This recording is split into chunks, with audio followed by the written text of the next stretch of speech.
किया। और जब भी नज़दीक और भगवान जी के पास जब भी उनको लेकर गए और उनको कहे कि प्रभु का दर्शन करने के लिए ये नीलमाधव है, तो उन्होंने बड़े भक्ति भाव से भगवान का दर्शन करना प्रारंभ करते हैं। और भगवान का दर्शन असलियत में हमेशा चरण कमलों से होना चाहिए। उन्होंने चरण कमलों से दर्शन करना प्रारंभ करते हैं।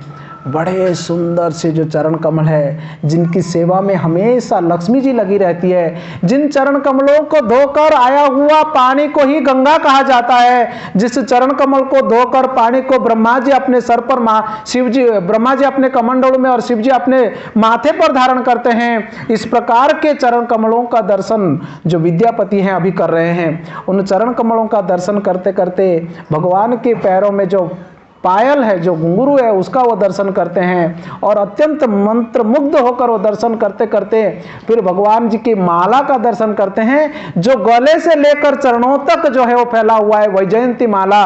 उस वैजयंती माला को दर्शन करके विद्यापति बड़े धन्य हो जाते, प्रार्थना करते हैं, वैजयंती माला कितने सौभाग्यशाली हो कि आप गले से लेकर भगवान के चरणों तक जो है आप अपना लंबाई को बनाए रखे हो। फिर वो वहाँ से धीरे धीरे से भगवान के घुटनों तक भगवान का पीतांबर का वो दर्शन करते हैं और दर्शन करते करते आगे ऊपर जब भी जाते हैं, भगवान की कटी देश में कटिबंध बंधा हुआ है, उनका दर्शन करते हैं। फिर भगवान का जनेऊ, भगवान का नाभि कमल और उनका कमर को दर्शन करते करते वो आगे उठते हैं।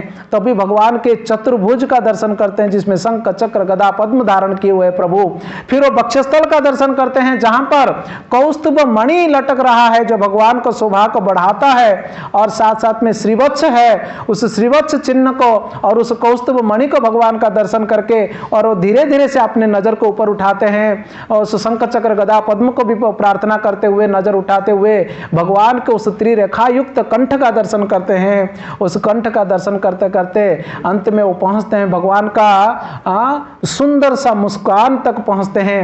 वो मुस्कान जो संपूर्ण ब्रह्मांड को भी मोहित करने वाले उस सुंदर मुस्कान का, दिव्य मुस्कान का दर्शन करते हुए विद्यापति और ऊपर भगवान की सुंदर तीक्ष्ण नासिका का दर्शन करके भगवान के वो कमल लोचन को, उस पद्म लोचन का दर्शन करते हैं, जो संसार में सबसे मंत्रमुग्धकारी वस्तु है। फिर वो भगवान के ललाट देश को दर्शन करके, उस मोर पंख का दर्शन करके वो कृतार्थ होते हैं। और इस प्रकार के दिव्य भगवान नीलमाधव का दर्शन करके प्रथम बार जीवन में भगवान का स्वरूप, सच्चिदानंद स्वरूप का दर्शन करके वो वहां पर बेहोश हो जाते हैं। कि नील बोलिए नीलमाधव भगवान की।